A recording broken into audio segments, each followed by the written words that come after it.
अमरावती शहरातून एक मोठी कारवाई समोर आली आहे। गुन्हे शाखेच्या पथकाने अंमली पदार्थांविरोधात मोठी कारवाई करत 12 ग्रॅम एमडी जप्त केली आहे। या प्रकरणात एका 19 वर्षीय तरुणाला ताब्यात घेण्यात आले आहे। 13 फेब्रुवारी रोजी अमरावती शहर गुन्हे शाखेच्या पथकाने कारवाई करत नागपुरी गेट पोलीस स्टेशन हद्दीतील अकॅडमिक ग्राउंड परिसरात सापळा रचला आहे। विश्वसनीय माहितीच्या आधारे पोलिसांनी संशयित युवकाला ताब्यात घेतले।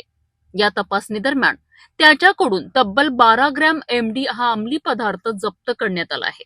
ताब्यात घेतलेल्या आरोपीचे नाव 19 वर्षीय समीर खान शमीन खान राहणार गौरीपुरा असे आहे। पोलिसांनी घटनास्थळी पंचनामा करून जप्तीची कारवाई केली असून आरोपींविरुद्ध एनडीपीएस कायद्यानुसार गुन्हा दाखल करण्याची प्रक्रिया सुरू आहे। गुन्हे शाखेच्या या कारवाईमुळे शहरात अंमली पदार्थ विक्री करणाऱ्यांमध्ये खळबळ उडाली आहे। पुढील तपास सुरू असून या प्रकरणात आणखी कोणाचा सहभाग आहे का याची चौकशी केली जात आहे। अमरावतीत अंमली पदार्थांविरोधात पोलिसांची मोहीम अधिक तीव्र करण्यात आली आहे।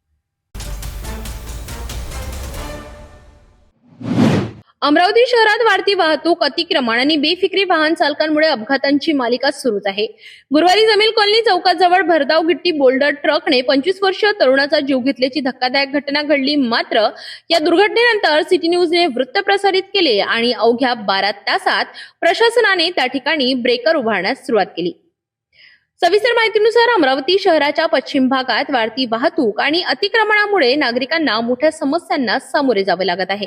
याच पार्श्वभूमीवर जमील कॉलनी चौकाच्या पुढे अलजीज फंक्शन हॉल जवळील टर्निंग पॉइंटवर भीषण अपघात झाला। भरधाव वेगात येणाऱ्या गिट्टी बोल्डर ट्रकने 25 वर्षीय तरुणाला जोरदार धडक दिली आणि या अपघात इतका भीषण होता की तरुणाचा जागीच मृत्यू झाला। या घटनेनंतर परिसरात संतापाची लाट उसळली। स्थानिक नागरिकांनी या टर्निंग पॉइंटवर वारंवार अपघात होत असल्याचा आरोप करत येथे तातडीने ब्रेकर बसविण्याची मागणी केली होती। सिटी न्यूजने ही बाब ठळकपणे मांडत प्रशासनाचे लक्ष वेधले। बातमी प्रसारित झाल्यानंतर अवघ्या 12 तासात संबंधित यंत्रणा घटनास्थळी दाखल झाली आणि ब्रेकर उभारण्याचे काम सुरू केले। नागरिकांनी सिटी न्यूजच्या पाठपुराव्याचे स्वागत करत आता तरी अपघातांना आळा बसेल अशी अपेक्षा व्यक्त केली आहे। तथापि शहरातील वाढते अतिक्रमण, बेशिस्त पार्किंग आणि वाहतूक नियोजनाचा अभाव यावर प्रशासनाने कायमस्वरूपी उपाययोजना करणे गरजेचे असल्याची मागणी आता पुढे येत आहे। एका तरुणाचा बळी गेल्यानंतरच प्रशासन हल्ले ही वस्तुस्थिती असली तरी भविष्यात अशा दुर्घटना टाळण्यासाठी ठोस पावले उचलली जाणे आवश्यक आहेत।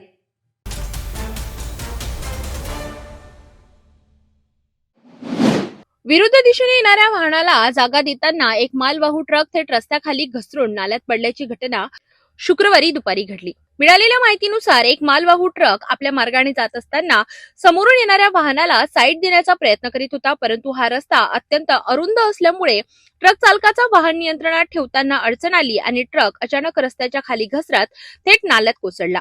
या अपघातात ट्रक चालक जखमी झाला। स्थानिक नागरिकांनी तात्काळ मदत करत त्याला बाहेर काढले आणि रुग्णालयात दाखल केले। घटनेची माहिती मिळताच पोलीस तात्काळ घटनास्थळी दाखल झाले आणि पोलिसांनी वाहतूक सुरळीत करत परिस्थिती नियंत्रणात आणली। दरम्यान स्थानिक नागरिकांनी या रस्त्याच्या अरुंद अवस्थेबाबत प्रशासनाकडे अनेकदा तक्रारी केल्याचे सांगितले आहे। 2 वाहनांना एकाच वेळी जाण्यासाठी पुरेशी जागा नसल्यामुळे वाहन चालकांना मोठा त्रास सहन करावा लागतो। हा अपघात हा याच समस्येचा परिणाम असल्याचे नागरिकांचे म्हणणे आहे। आता प्रशासन या रस्त्याच्या रुंदीबाबत कोणती पावले उचलते याकडे सर्वांचे लक्ष लागले आहे।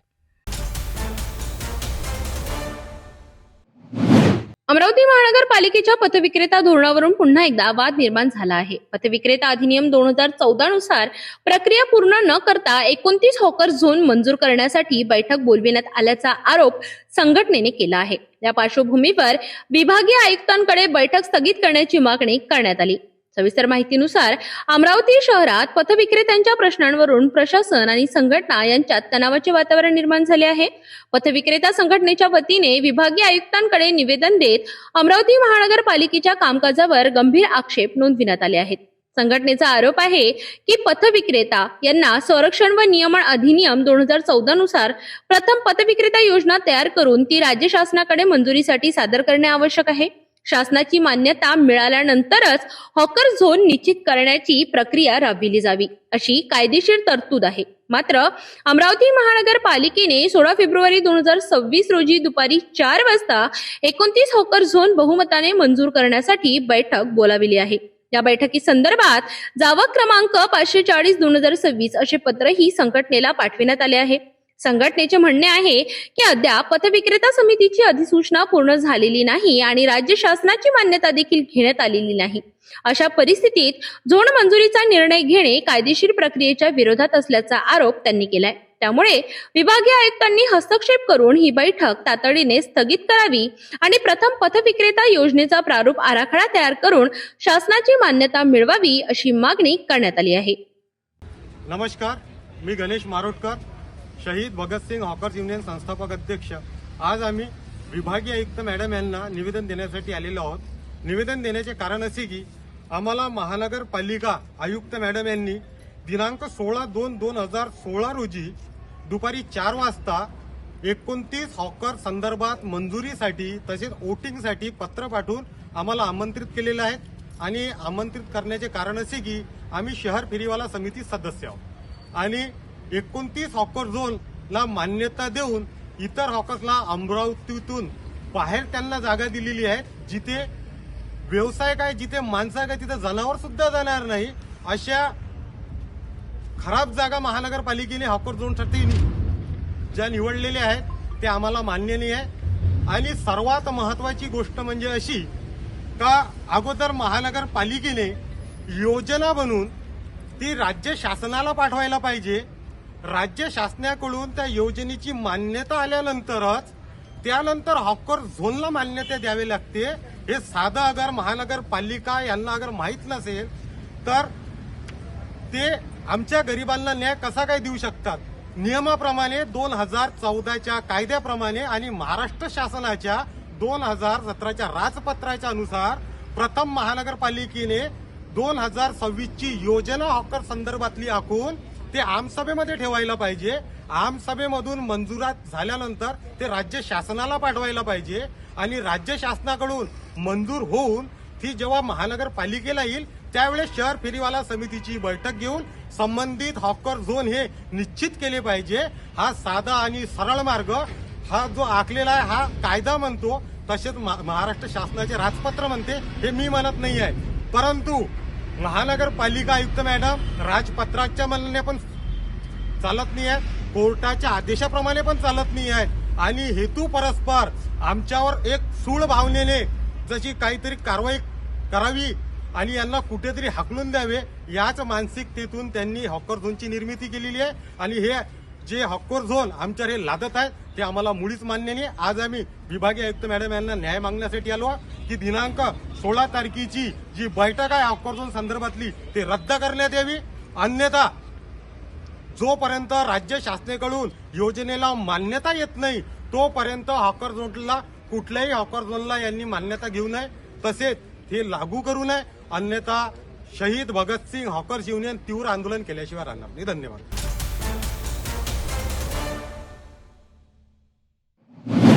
बडनेरा परिसरातील गृहोपयोगी वस्तू संचाचे वाटप अचानक बंद केल्याने शेकडो कामगारांचा संताप उसळला.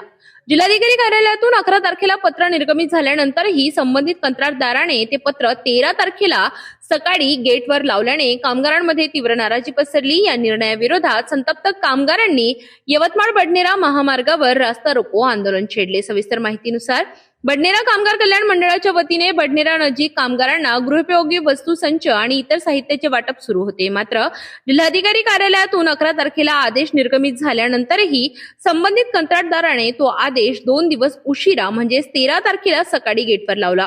अचानक आणि कोणतीही पूर्वसूचना न देता वाटप बंद करण्यात आल्याने हजारो कामगारांमध्ये संभ्रम आणि संताप निर्माण झाला. आधी सूचना न देता आणि पर्यायी व्यवस्था न करता वाटप बंद का, असा सवाल कामगारांनी उपस्थित केला.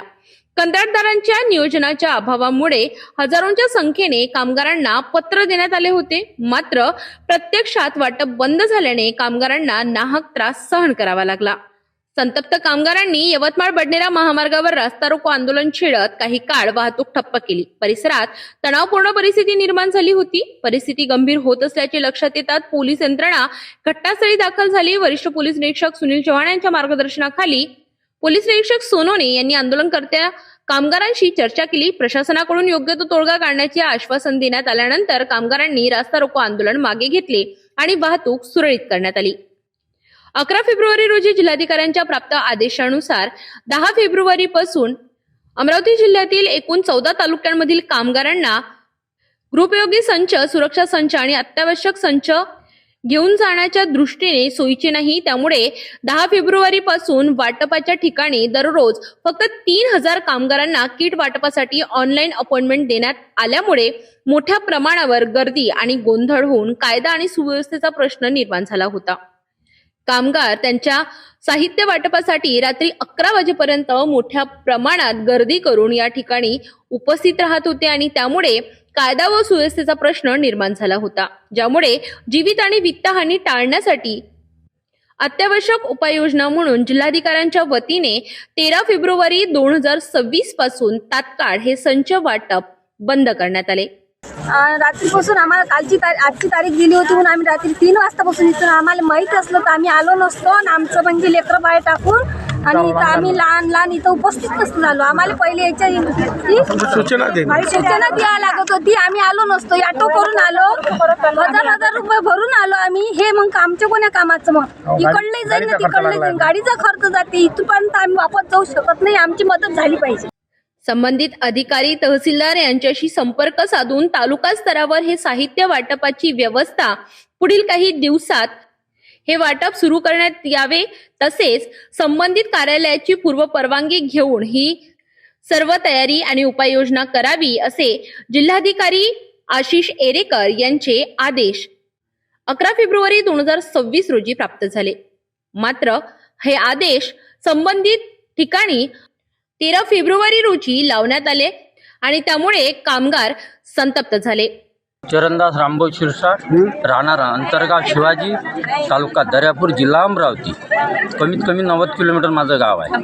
त्या गावावरून आलो आणि बाया मंडळी माझ्या संग आहे आणि लहान बाळ बी आहे. मी बरेच खासदार साहेबाला फोन लावला, आमदार साहेबाला फोन लावला. ते म्हणतात की आम्ही आता कलेक्टर ऑफिसला फोन लावतो. अजून लावण्याचा पत्ताच नाही त्याच्यावाला. आता अतिशय 9, 9:30 वाजून राहिले. आम्ही रात्री 10:30 वाजता इथं लाईनीत हजर झालेलो आहोत.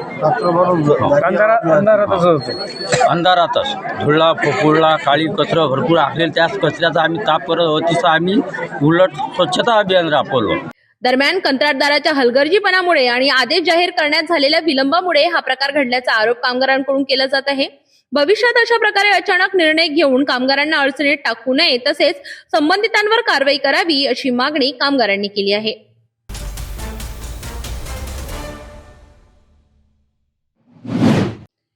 ₹1,500 वादातून तब्बल 4 वर्षांची कायदेशीर लढाई आणि अखेर ग्राहक न्यायालयाचा ऐतिहासिक निर्णय. अमरावतीतील बडनेरा येथील शिक्षक संजय बबेरवाल यांनी ई कॉमर्स कंपनी मिशो विरुद्ध दाखल केलेल्या प्रकरणात मोठा विजय मिळविला आहे. हा पैशांचा प्रश्न नव्हता, तर ग्राहकांचा आत्मसन्मान आणि अधिकारांचा लढा होता. सविस्तर माहितीनुसार बडनेरा येथील शिक्षक संजय बबेरवाल यांनी ₹1,500 व्यवहारातील कथित फसवणुकीविरोधात Meesho.com विरुद्ध ग्राहक न्यायालयात दाद मागितली होती. पहिल्या सुनावणीत कंपनीकडून तक्रार पूर्णपणे खोटी असल्याचे सांगण्यात आले आणि उत्तर सादर करण्यासाठी 1 महिन्याचा वेळ मागण्यात आला. मात्र संजय यांचे वकील गजेंद्र सदार यांनी अत्यंत तर्कशुद्ध, अचूक आणि तथ्याधारित युक्तिवाद मांडला. त्यांच्या प्रभावी मांडणीमुळे कंपनीचे दावे पहिल्याच टप्प्यात कमकुवत ठरले. कायदेशीर सूत्रांच्या माहितीनुसार केवळ 2 तारखांमध्येच कंपनीला एका भूमिकेतील त्रुटी लक्षात आल्या. त्यानंतर या प्रकरणाला नाट्यमय वळण मिळाले. सुमारे 3.5 वर्षे कंपनीकडून कोणताही अधिकारी किंवा वकील न्यायालयात हजर झाला नाही. न्यायालयाने निष्पक्षतेची भूमिका घेत कंपनीला जवळपास 8 महिन्यात 4 संधी दिल्या. तरीही कंपनीचा प्रतिनिधी अनुपस्थित राहिला. शेवटी उपलब्ध पुरावे आणि कंपनीची सततची अनुपस्थिती लक्षात घेऊन ग्राहक न्यायालयाने संजय बबेरवाल यांच्या बाजूने निर्णय दिला.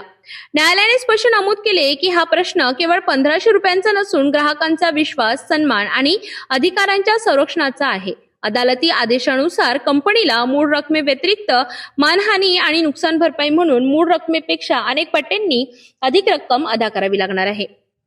कायद्याचा आधार. कायदेतज्ञांच्या मते कन्झ्युमर प्रोटेक्शन ऍक्ट 2019 अंतर्गत सेवांमध्ये त्रुटी म्हणजे डेफिशियन्सी इन सर्व्हिस, अनुचित व्यापार पद्धती, अनफेअर ट्रेड प्रॅक्टिस, ग्राहक फसवणूक या प्रकरणांमध्ये कंपन्यांवर आर्थिक दंड, नुकसान भरपाई आणि मानहानीची भरपाई लादली जाऊ शकते. संजय बबेरवाल यांचे म्हणणे आहे की ही लढाई फक्त 1500 रुपयांसाठी नव्हती, तर सत्य आणि आत्मसन्मानासाठी होती. जर ग्राहक कोण कोर्टात जाणार म्हणून गप्प बसले तर कंपन्या फसवणूक करण्याचे धाडस करतात. या संघर्षात त्यांचे माता पिता यांची प्रेरणा, तसेच मित्र कुणाल मार्वे आणि शिक्षक मित्र अजय बेडेकर यांचा मानसिक व नैतिक पाठिंबा मोलाचा ठरला. या विजयाचे श्रेय त्यांनी आपल्या वकील गजेंद्र सदार यांच्या कायदेशीर कौशल्य आणि संयमाला सुद्धा दिले. 1500 रुपयांपासून सुरू झालेली ही लढाई आज प्रत्येक ग्राहकासाठी प्रेरणादायी ठरली आहे. यावरून हे सिद्ध होते की सत्याची होळी डगमगते पण कधीही बुडत नाही.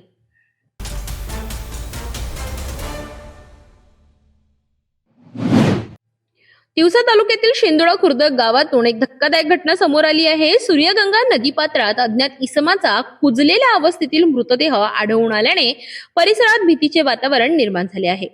मिळालेल्या सविस्तर माहितीनुसार तिवसा तालुक्यातील शेंदोळा खुर्द गावाच्या हद्दीतून वाहणाऱ्या सूर्यगंगा नदीपात्रात शुक्रवारी सकाळी अज्ञात इसमाचा मृतदेह आढळून आला. नेहमीप्रमाणे शेतकरी आणि शेतमजूर सकाळी शेतकामासाठी जात असताना नदीपात्रातील झाडाझुडपांच्या कडेला मानवी मृतदेह दिसून आला. मृतदेह कुजलेल्या अवस्थेत असल्याचे लक्षात येताच नागरिकांनी तात्काळ गावात माहिती दिली. घटनेची वार्ता पसरताच घटनास्थळी ग्रामस्थांची मोठी गर्दी जमली. प्राथमिक अंदाजानुसार मृतदेह गेल्या 6 ते 7 दिवसांपासून नदीपात्रात पडून असल्याची शक्यता व्यक्त करण्यात येत आहे.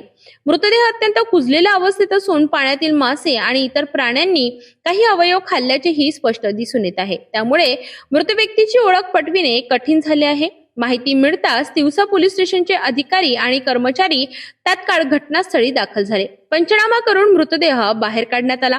पुढील तपासासाठी आणि मृत्यूचे नेमके कारण समजण्यासाठी मृतदेह तिवसा उपजिल्हा शासकीय रुग्णालयात शवविच्छेदनासाठी पाठविण्यात आलाय. दरम्यान ही घटना हत्या आहे की आत्महत्या अथवा अपघाती मृत्यू याबाबत अद्याप कोणताही ठोस निष्कर्ष लागलेला नाही. पोलिसांकडून परिसरातील आणि आसपासच्या गावातील बेपत्ता व्यक्तींची माहिती तपासली जात असून सखोल तपास सुरू आहे. या घटनेमुळे शेंदोळा खुर्द आणि परिसरात भीती व तणावाचे वातावरण पसरले आहे. लवकरात लवकर सत्य समोर यावे अशी मागणी ग्रामस्थांकडून केली जात आहे. सध्या प्रकरणाचा तपास सुरू असून पोलिसांच्या तपासानंतरच मृत्यूचे नेमके कारण स्पष्ट होणार आहे.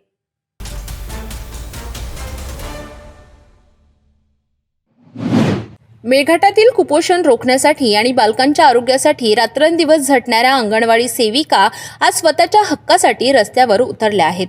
धारणी तालुक्यातील अंगणवाडी सेविकांनी पंचायत समितीसमोर जोरदार धरणे आंदोलन केले. वारंवार मिळणारी आश्वासने आणि प्रशासनाचे दुर्लक्ष यामुळे या रणरागिणी आता आक्रमक झाल्या आहेत.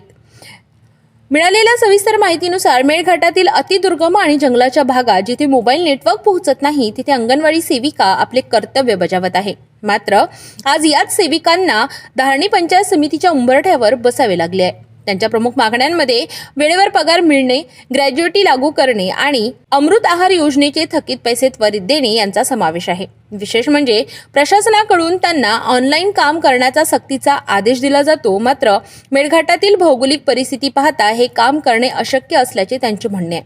शासनाने दिलेली आश्वासने हवेत विरल्याने केवळ शब्दांच्या खेळात आम्हाला अडकवू नका अशा भावना यावेळी व्यक्त करण्यात आल्या. अंगणवाडी सेविकांचे हे आंदोलन म्हणजे केवळ मानधनासाठी दिलेला लढा नसून तो त्यांच्या अस्तित्वाचा आणि आत्मसन्मानाचा लढा आहे.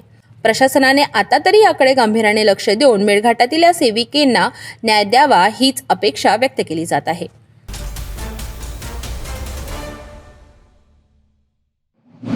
अकोला जिल्ह्यातून एक अतिशय वेदनादायक बातमी समोर येते आहे.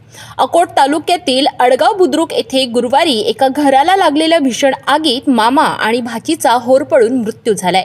या आगीने एका क्षणात हसत्या खेळत्या कुटुंबाचा अंत केला असून एक वृद्ध महिला गंभीर जखमी आहे.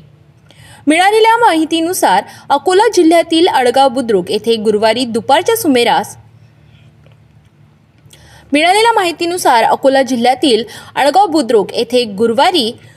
सुरेश चव्हाण यांच्या घरात अचानक आग भडकली. ही आग इतकी भीषण होती की पाहता पाहता संपूर्ण घराला आगीच्या ज्वाळांनी वेढले. दुर्दैवाने या आगीत 10 वर्षांची चिमुरडी स्वरा सोळंके आणि 25 वर्षीय तरुण सुरेश चव्हाण यांचा जागीच मृत्यू झाला. मृतांमधील नाते मामा भाचीचे असल्याचे सांगण्यात येत आहे. घटनेच्या वेळी घरात मोठा स्फोट झाल्याचा आवाज आल्याने परिसरात दहशतीचे वातावरण पसरले. स्थानिक नागरिकांनी प्रसंगावधान राखून बादल्या आणि मोटारीने आग विझविण्याचा प्रयत्न केला, मात्र तोपर्यंत 2 जीव गेले होते. या घटनेत रत्नाबाई चव्हाण या वृद्ध महिला गंभीररित्या भाजल्या असून त्यांना तातडीने अकोला येथील शासकीय वैद्यकीय महाविद्यालयात हलविण्यात आले. ठाणेदार गजानन राठोड यांनी दिलेल्या माहितीनुसार आगीचे नेमके कारण अद्याप स्पष्ट झालेले नाही. शॉर्ट सर्किट, गॅस सिलेंडरचा स्फोट किंवा घरात ठेवलेले डिझेल सारखे ज्वलनशील पदार्थ या 3 शक्यतांवर पोलीस तपास करीत आहेत. सुरखेडा पोलिसांनी घटनास्थळाचा पंचनामा केला असून पुढील तपास सुरू केलाय. आळगाव बुद्रुकमध्ये घडलेल्या या घटनेमुळे संपूर्ण गावावर शोककळा पसरली आहे. अशा घटना पुन्हा घडू नयेत म्हणून आपण सर्वांनी सतर्क राहणे आवश्यक आहे. आगीपासून बचावासाठी काही खबरदारी सगळ्यांनी बाळगावी. इलेक्ट्रिक वायरिंग, घरातील जुन्या तारा आणि स्विच वेळोवेळी तपासून घ्या. शॉर्ट सर्किट हाताळण्यासाठी MCBचा वापर करा. गॅस सुरक्षा, स्वयंपाक झाल्यानंतर आणि झोपण्यापूर्वी गॅस सुरक्षा, स्वयंपाक झाल्यानंतर आणि रात्री झोपण्यापूर्वी गॅस सिलेंडरचे रेग्युलेटर नेहमी बंद करा. गॅसचा वास आल्यास वीज बटणे सुरू करू नका. ज्वलनशील पदार्थ, घरामध्ये डिझेल, पेट्रोल किंवा इतर कोणतेही ज्वलनशील पदार्थ साठवून ठेवू नका. सतर्कता, घरात धूर किंवा आगीचा वास आल्यास त्वरित घराबाहेर पडा आणि इतरांना सावध करा. सुरक्षित रहा आणि जागरूक रहा.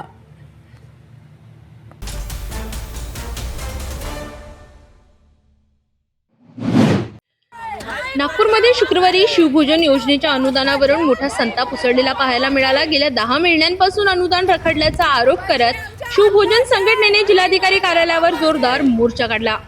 सविस्तर माहितीनुसार नागपूर शहरात शिवभोजन योजनेच्या अनुदानाचा प्रश्न गंभीर बनला आहे. शिवभोजन संघटनेच्या वतीने शुक्रवारी जिल्हाधिकारी कार्यालयावर मोर्चा काढण्यात आला. या आंदोलनात संघटनेचे अध्यक्ष सुनील बॅनर्जी यांच्यासह अनेक केंद्र चालक सहभागी झाले होते. संघटनेचा आरोप आहे की गेल्या 10 महिन्यांपासून शासनाकडून अनुदान मिळालेले नाही. त्यामुळे अनेक शिवभोजन केंद्रे आर्थिक अडचणीत सापडली असून काही केंद्रे बंद होण्याच्या मार्गावर आहेत. थकीत बिल आहे, 9 महिने झाले आहे. मी पण एक संचालिका आहे. इथे आलेली संख्या पाहत असताना आपण नागपूरचेच नाही तर ग्रामीणचे आणि आजूबाजूच्या शहराचे पण लोक इथे आलेले आहेत. त्यांचे पण बिल असेच थांबलेले आहेत. सगळे आपापले प्रयत्न करून थकले आहेत. सरकार फक्त आम्हाला आश्वासन देत असते, आज देऊ उद्या देऊ असं म्हणून सांगत असते आणि आम्हाला टाळमटाळ करण्यात येत आहे. ही योजना तत्कालीन मुख्यमंत्री उद्धव ठाकरे यांच्या काळात सुरू करण्यात आली होती. गरीब आणि गरजू नागरिकांना कमी दरात भोजन उपलब्ध करून देणे हा या योजनेचा मुख्य उद्देश होता. संघटनेने मुख्यमंत्री देवेंद्र फडणवीस, केंद्रीय मंत्री नितीन गडकरी तसेच महसूल मंत्री व पालकमंत्री चंद्रशेखर बावनकुळे यांच्याकडे निवेदन सादर केल्याची माहिती आहे. 10 महिन्यापासून इतक्या अडचणीत आलो आहोत आम्ही की आम्ही आपलं शिवभोजन कसं चालवायचं. रोज 100 लोकांना जीव घालावं लागतं. माझ्या शिवभोजनमध्ये विधवा महिला त्यांना पेमेंट करावंच लागतो, कारण आमच्या भरोश्यावर ते आहेत. ते आपलं घर कसं चालवतील. पण आज आमचीच अशी नौबत आली आहे की आम्ही आपलं घर कसं चालवू. जिल्हाधिकारी कार्यालयावर आंदोलनादरम्यान या आंदोलनकर्त्यांनी चंद्रशेखर बावनकुळे यांना घेरा घालून आपल्या मागण्या त्यांच्या समोर मांडल्यात. इतकी सुंदर स्कीम सरकारने आणलेली आणि सरकारची स्कीम सरकार चालवतो, जनतेसाठी चालवतो, गरीब जनतेसाठी चालवतो. मग ही इतकी सुंदर स्कीम ती चालू ठेवण्यासाठी लागतो पैसा. आज 9 महिने आम्ही जे काही केलं असेल पण आमचं शिवभोजन आम्ही चालू ठेवलेलं आहे आणि पुढेही ठेवू. सरकार काही आश्वासन तर द्यावे आम्हाला. पैसा देणार नाही देणार, केव्हा देणार. 9 महिने म्हणजे खूप मोठे होत. जवळपास 18-19 करोड आमच्या नागपूर शहराचे आहे. तसं पाहता तर पूर्ण महाराष्ट्राचं शिवभोजन केंद्राचे बिलं थांबलेले आहे. मात्र आतापर्यंत फक्त आश्वासने मिळाल्याचा आरोप संघटनेने केला आहे. लवकरात लवकर अनुदानाची रक्कम मिळाली नाही तर आंदोलन अधिक तीव्र करण्याचा इशारा शिवभोजन संघटनेने केला आहे. आणि आताची परिस्थिती अशी आहे की जे शिवभोजन हे गरीब गरजूंसाठी जी योजना सुरू केली आहे, पण आता गरिबांवर पण आता अत्याचार होणं सुरू झालं. कारण की बिलच नाही येणार तर शिवभोजन कसे चालवायचे याचा विचार आम्हा सर्व महिलांना पडला आहे. सर्वात जास्त जर बघितलं तर आता बचत गटाच्या महिला सगळ्यात जास्त प्रमाणात शिवभोजनमध्ये काम करीत आहे व त्यांचे पेमेंट आम्ही देऊ शकत नाही. ही खूप मोठी बाब आहे आमच्यासाठी. कारण ही योजना चालवत असताना बरेच अडचणी आम्हाला येत आहे. कारण की किराण्यावाल्याचे घरमालकांचे बिल, जे आमचे हॉटेलचे बिल आहे ते सुद्धा अजून देणं झाले नाही आहे. तरी सरकारला एक विनंती आहे की हे शिवभोजनचे बिल लवकरात लवकर आम्हाला देण्यात यावे. त्यामुळे हा प्रश्न आता राजकीय आणि प्रशासकीय स्तरावरही चर्चेचा विषय ठरत आहे. 10 महिन्याचं पेमेंट आमचं निघालं पाहिजे आणि नियोजन करून आणि परत आर्थिक वर्षामध्ये याचं नियोजन केलं पाहिजे असं मला तरी वाटते. पहा आता याच्यासाठी सर्व आता पूर्ण महाराष्ट्रातले संयोजक सुद्धा येतील, शिवभोजन संचालक. तर आंदोलन तीव्र आंदोलन होईल असं मला वाटते. कारण कसं आहे की आता डोक्यावर म्हणजे डोक्यापर्यंत पाणी गेलेलं आहे. आमचे डोळे, नाक, कान सर्व बुडून गेलेले आहेत. त्याच्यामुळे आता तीव्र आंदोलनाची वेळ आलेली आहे. शिवभोजन योजनेच्या माध्यमातून हजारो गरजू नागरिकांना दररोज भोजन मिळते. मात्र अनुदान रखडल्याने ही सेवा धोक्यात येण्याची शक्यता व्यक्त आहे. शासन यावर नेमका काय निर्णय घेणार याकडे आता सर्वांचे लक्ष लागले आहे. और देवाभाऊ मुख्यमंत्री बने तब से हमको अनुदान नियमित तौर पे मिल नहीं रहा शिवभोजन, इसलिए काफ़ी दयनीय स्थिति में हमारे शिवभोजन केंद्र संचालक चल रहे हैं. कर्जबाजारी हो गए हैं, ब्याजों का मतलब बहुत सारा हिस्सा प्रॉफिट रहता ही है, लेकिन वो प्रॉफिट का बहुत सारा हिस्सा वो ब्याज में जा रहा है. और अब तो किसी के पास गहने रखने लायक थे तो उसने गहने रख दिए, अब तो उसके पास गहने भी रखने लायक नहीं है. अब बैंक का ब्याज भी देने लायक उनके पास अभी पैसे नहीं है. उनको रूम, किराए का रूम था घर. या आंदोलनादरम्यान पालकमंत्री चंद्रशेखर बावनकुळे यांनी काय सांगितलं ते जाणून घेऊया. मागच्याच कॅबिनेटमध्ये माननीय मुख्यमंत्रीजी आणि छगन भुजबळजी यांची चर्चा केली आहे आणि आताही त्यांची चर्चा करतो आहे. मागच्याही काळापासून शिवभोजन थाळीचे पैसे प्रलंबित आहेत. काही ठिकाणी 4 महिन्यापासून आहे, काही ठिकाणी 6 महिन्यापासून आहे. मी आजच माननीय मुख्यमंत्री महोदयाची आणि आत्ताच भुजबळ साहेबांशी मी चर्चा करतो आहे. मला वाटतं की लवकरात लवकर यांना पैसे मिळतील याचा पुढाकार मी घेईल. कारण मला आज या ठिकाणी विभागीय आयुक्त कार्यालयामध्ये संतप्त भावना या शिवभोजन थाळीच्या आमच्या लाडक्या बहिणींच्या आहे. मोठ्या प्रमाणात आक्रोश आहे. काही लोकांनी कर्ज काढलेलं आहे. तर निश्चितपणे शासनाने लवकरात लवकर यांना त्यांच्या कामाचे पैसे दिले पाहिजे, शिवभोजन थाळीचे पैसे दिले पाहिजे. याकरता मी स्वतः फॉलोअप करतो. महाराष्ट्रभरच ही समस्या आहे. सरकार काही वेगळी रक्कम काढून तोडगा काढण्याची तयारी आहे, कारण गरीब महिला आहे या सगळ्या. मला हे माहिती आहे की त्यांनी मोठ्या प्रमाणावर कर्ज काढून शिवभोजन थाळी चालवलेली आहे. मागच्याही 15 दिवसापूर्वी मला यांचं निवेदन दिलं होतं. आमच्या सर्व बहिणी आल्या होत्या. आम्ही निश्चितपणे आजच माननीय मुख्यमंत्री मोदींची आणि माननीय छगन भुजबळ साहेबांची चर्चा करून यामध्ये मार्ग काढण्याचा प्रयत्न करील. कारण त्यांच्या भावना संतप्त आणि बरोबर आहे. 5-6 महिन्यापासून त्यांना पगार मिळाला नाही. पण काही लोकांनी तर असं मी सर्वांचं ऐकत असताना सर्वांचे निवेदन घेत असताना काही लोकांनी जास्त आक्रोश तयार केला. मला वाटतं जर मी ऐकतोय, जर मी चर्चा करतोय, त्यावेळी मात्र थोडा जास्तीत पद्धतीने आंदोलनात पवित्रा घेतला आहे. मी पोलिसांना सांगितलं आहे त्यांच्यावर कुठली कारवाई करू नका, पण शिवभोजन थाळीचे पैसे नक्की मिळवून देणार आहे. महिलांचं असं म्हणणं आहे की हा उपक्रम सुरू ठेवणं खूप अवघड आहे, कारण की 10 महिने झाले ना कर्ज काढू सध्या हा उपक्रम चालू. बरोबर आहे.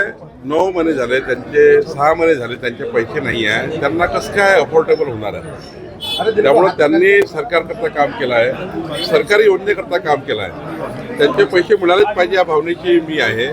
मी मुख्यमंत्र्यांची आणि अन्नपुरवठा मंत्र्यांची आज बोलेल आणि त्यांच्या सौर तीव्र भावना मी आजच भुजबळ साहेबांची आता बोललो. ते एका डॅशवर भाषण देत आहे. त्यांचं भाषण संपलं की माननीय भुजबळ साहेबांची बोलून येणाऱ्या कॅबिनेटमध्ये मंत्रिमंडळाच्या बैठकीमध्ये हा विषय मी मांडेल. निश्चितपणे लवकरात लवकर त्यांना कसा पैसा मिळेल याची काळजी मी घेईल.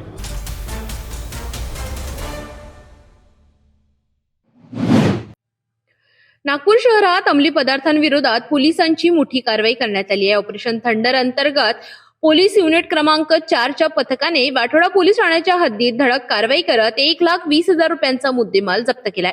सविस्तर माहितीनुसार नागपूर शहरातील वाठोडा पोलीस ठाण्याच्या हद्दीत राजनगर येथील स्वामीनारायण मंदिराजवळ पोलीस गस्त घालत असताना एक संशयित व्यक्ती दिसून आली. पोलिसांनी त्याच्याकडे जाण्याचा प्रयत्न केला असता तो तिथून निघून जाण्याचा प्रयत्न करीत होता. पोलिसांनी तात्काळ पाठलाग करून त्याला ताब्यात घेतले. झडती दरम्यान त्याच्या ताब्यात 10 ग्रॅम एमटी मोफेड्रोन पावडर, त्याची अंदाजे 1 लाख रुपये इतकी किंमत असावी, तसेच 20,000 रुपये किमतीचा मोबाईल असा एकूण 1,20,000 रुपयांचा मुद्देमाल जप्त करण्यात आलाय. अटक करण्यात आलेल्या आरोपीचे नाव मोहम्मद नियाज मोहम्मद समशुल अन्सारी, वय वर्ष 32, राहणार राजनगर असे आहे. या प्रकरणात फैजल शेख, वय वर्ष 27, राहणार शिवनकर नगर, हा आरोपी फरार असून पोलीस त्याचा शोध घेत आहे. या प्रकरणी एनडीपीएस कायद्याअंतर्गत कलम 8 क 22 क 29 अन्वये गुन्हा दाखल करण्यात आलाय. पंचासमक्ष पंचनामा करून पुढील कारवाईसाठी आरोपीला वाठोडा पोलीस ठाण्यात देण्यात आले आहे. दिनांक 11 फरवरीला जेव्हा आमचे कर्मचारी आणि अधिकारी पेट्रोलिंग करत होते त्या दरम्यान माहिती भेटली का व्यक्ती नामे मोहम्मद नियाज मोहम्मद समसूल, राहणार वाठोडा, याच्याकडे एमडी आहे किंवा हा विक्री करतो असं. जेव्हा आपण तिथं प्रत्यक्ष घटनास्थळी गेलो आणि चेक केलं तर त्याच्याकडे एमडीची एक पॅकेट आणि त्याचा मोबाईल मिळून आला. त्याला चेक केलं असतं ते आणि त्याला सविस्तर विचारलं तर त्यामधलं पाहिजे आरोपी आहे, आरोपी फैजल शेख आहे, राहणार शिवनगर वाठोडा, हा पण आहे, हा पाहिजे आरोपी आहे. तर चेक केलं असतं त्याच्याकडे जवळपास 10 ग्राम एमडी आणि एक मोबाईल भेटला आणि तो लहान लहान पुड्या विक्री करून विकत होता. ही संपूर्ण कारवाई माननीय CP sir doctor Ravindra Singal sir, joint CP sir Reddy sir, crime sir Shri Pardeshi sir, DCP Shri Makhane sir, ACP Shri Patil sir यांच्या मार्गदर्शनामध्ये युनिट 4चे संपूर्ण स्टाफने, संपूर्ण अधिकारी श्री बारंगे, श्री अरवेली आणि संपूर्ण स्टाफ आणि त्यामध्ये महत्वाची भूमिका ASI नाजीर शेख यांनी बजावलेली आहे आणि पुढील काम सुरू आहे. वाठोडच्या हद्दीत श्री स्वामीनारायण मंदिराजवळ एक मोकळं मैदान आहे. त्याच ठिकाणी तो तिथे निर्जन स्थळी थोडं बसलेला आहे, ये जा कमी आहे तिथे, आणि त्याच ठिकाणी मिळून आला ना हा जो फैजल शेख आहे, त्याने सांगितलं का फैजल शेख कडून त्याने विकत आणलेलं होतं आणि हा नंतर जे पिणार आहे त्यांना विकत होता. फैजल शेख सध्या वॉन्टेड आहे, त्याच्या शोध घेणं सुरू आहे. बरोबर आहे, आरोपी मोहम्मद नियाजवर एक गुन्हा आहे 2018चा 395चा आहे सध्या, आणि त्या व्यतिरिक्त दुसरे कुठलेही गुन्हे त्याच्यावर नाही.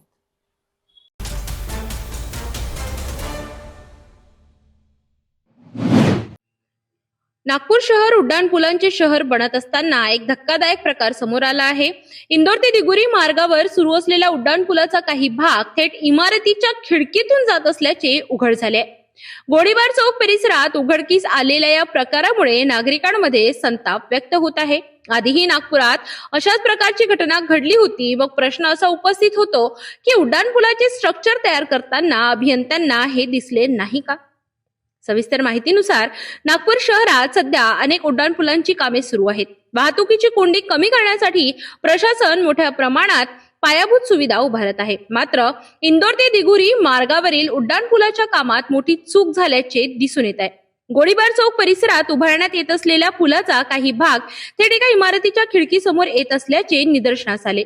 इतकेच नव्हे तर पुलाचा कॉन्क्रीट भाग अक्षरशः खिडकीतून जात असल्याचे चित्र समोर आले आहे. स्थानिक नागरिकांनी हा प्रकार पाहून संताप व्यक्त केलाय. त्यांच्या मते इतक्या मोठ्या प्रकल्पात सर्वेक्षण, मोजमाप आणि आराखडा तयार करताना ही चूक कशी काय झाली? याआधीही नागपुरात अशा प्रकारचे पूल आणि इमारतींच्या अंतराचा प्रश्न निर्माण झाला होता. त्यामुळे प्रशासन आणि बांधकाम विभागाच्या कार्यक्षमतेवर प्रश्नचिन्ह निर्माण झाले आहेत. अभियंते, कंत्राटदार आणि संबंधित विभागांनी काम सुरू करण्यापूर्वी प्रत्यक्ष पाहणी केली होती का? आराखडा मंजूर करताना इमारतींची नोंद घेतली गेली होती का? या सर्व प्रश्नांची उत्तरे आता प्रशासनाला द्यावी लागणार आहे. दरम्यान संबंधित विभागांकडून या प्रकरणाची चौकशी सुरू करण्यात येणार असल्याची प्राथमिक माहिती मिळत आहे. नागपूर शहरात उड्डाणपुलांचे जाळे विणले जात असताना अशा प्रकारच्या त्रुटी समोर येणे गंभीर बाब आहे. सुरक्षितता, नियोजन आणि पारदर्शकता या तिन्ही बाबींची आता कसोटी लागणार आहे. या सर्व प्रकरणात प्रशासन काय कार्यवाही करते हे पाहणे महत्त्वाचे ठरणार आहे.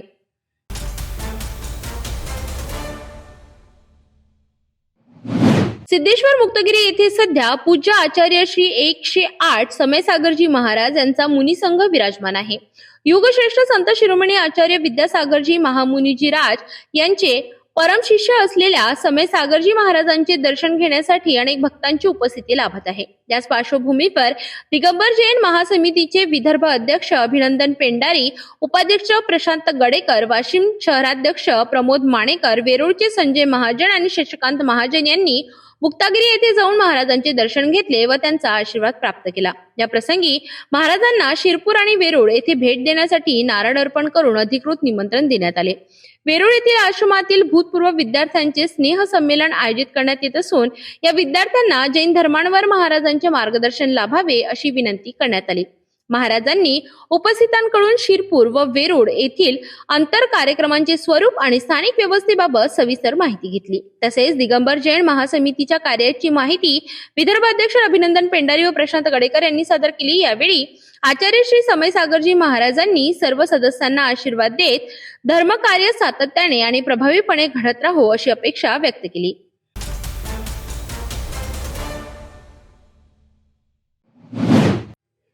नांदेड जिल्ह्यातील नायगाव तालुक्यातील नरसी येथे राजकीय वैमनस्यातून भावकीतील 2 गट आमनेसामने आले आणि पाहता पाहता तुंबळ हाणामारी झाली।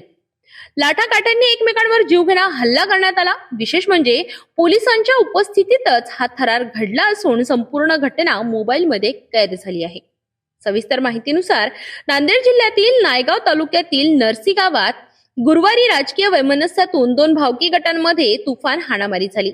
2 गटांमध्ये आधीपासूनच राजकीय वाद असल्याची माहिती समोर येत आहे। हा वाद इतका चिघळला की दोन्ही गटांनी एकमेकांवर लाठाकाठ्यांनी हल्ला चढविला।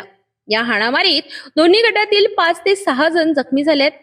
जखमींमध्ये शिवसेना औभाटाचे तालुका प्रमुख रवींद्र भिलवंडे तसेच काँग्रेसचे जिल्हाध्यक्ष संभाजी भिलवंडे यांचा समावेश आहे। विशेष म्हणजे पोलीस घटनास्थळी उपस्थित असतानाच दोन्ही गटांनी एकमेकांवर हल्ला केल्याचे व्हिडिओमध्ये स्पष्ट दिसत आहे। या व्हिडिओमध्ये सोशल मीडियावर मोठ्या प्रमाणात व्हायरल झाला असून परिसरात तणावाचे वातावरण निर्माण झाले आहे। जखमींवर सध्या रुग्णालयात उपचार सुरू आहेत।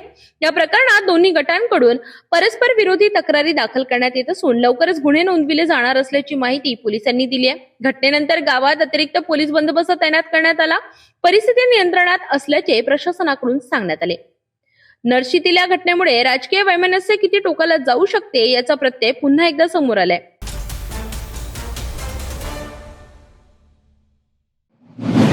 मंत्रालयात लाचखोरीचा सापळा आणि एसीबीची थेट कार्यवाही। अन्न व औषध प्रशासन विभागातील एका क्लर्कला 35,000 रुपयांची लाच स्वीकारताना रंगेहात अटक करण्यात आली आहे। मेडिकलचा निलंबित परवाना पूर्ववत करून देण्यासाठी 50,000ची मागणी करण्यात आल्याचा आरोप आहे। या कार्यवाहीनंतर राजकारणही तापलं असून काँग्रेस प्रदेशाध्यक्ष हर्षवर्धन सपकाळ यांनी सरकारवर जोरदार हल्लाबोल केलाय। मिळालेल्या सविस्तर माहितीनुसार मंत्रालयातील 2ऱ्या माळ्यावर एसीबीने मोठी कारवाई करत अन्न व औषध प्रशासन विभागातील क्लार्क राजेंद्र ढेरंगे यांना अटक केली आहे। तक्रारदाराकडून मेडिकलचा निलंबित परवाना पूर्ववत करण्यासाठी 50,000 रुपयांची लाच मागण्यात आली होती। तडजोडीनंतर 35,000 रुपये स्वीकारताना एसीबीने सापळा रचून ढेरंगे यांना रंगेहात पकडलं। तक्रार आल्यानंतर अँटी करप्शन ब्युरोचे 6 अधिकारी थेट मंत्री नरहरी शिरवळ यांच्या कार्यालयात दाखल झाले। कारवाई दरम्यान काही वेळ कार्यालय ताब्यात घेण्यात आले होते। तपास पूर्ण झाल्यानंतर संबंधित क्लार्कला ताब्यात घेण्यात आले।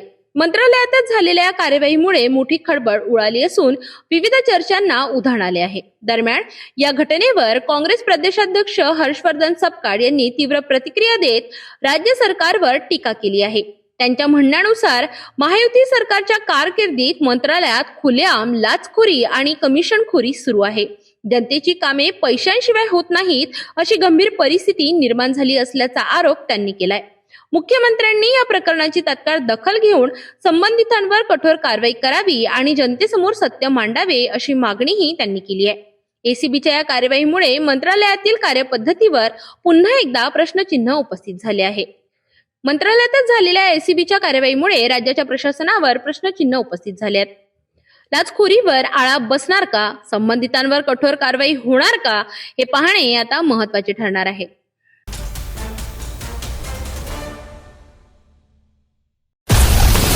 हर खबर पर पैनी नजर, हर मुद्दे पर सटीक वार, यही है सिटी न्यूज की पहचान। जहाँ सच्चाई की आवाज दबाई जाती है, वहाँ सिटी न्यूज उठाता है सवाल। हर स्क्रीन पर, हर प्लेटफॉर्म पर हमारी मौजूदगी बोलती है। सिटी न्यूज, हमेशा सच के साथ।